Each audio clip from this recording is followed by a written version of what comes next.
So, kate-text lang ng kapatid ko, pauwi na daw sila. May minute up kasi silang seller. Nakita ko siya sa Facebook Marketplace. So, excited ako sa kanila. Bumili ako ng tricycle para service na rin nila mama kung gusto nilang pumunta ng palengke or sa city. Hindi na sila mahirapan mag-antay ng sasakyan ba. Meron na silang service. So, ayun. Nakita ko siya sa Marketplace.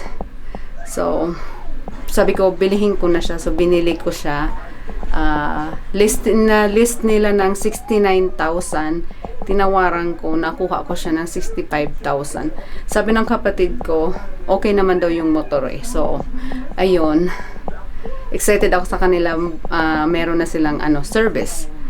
Para kung gusto nilang pumunta, halimbawa sa city or sa, yun nga, sa palengke. Meron silang sasakyan.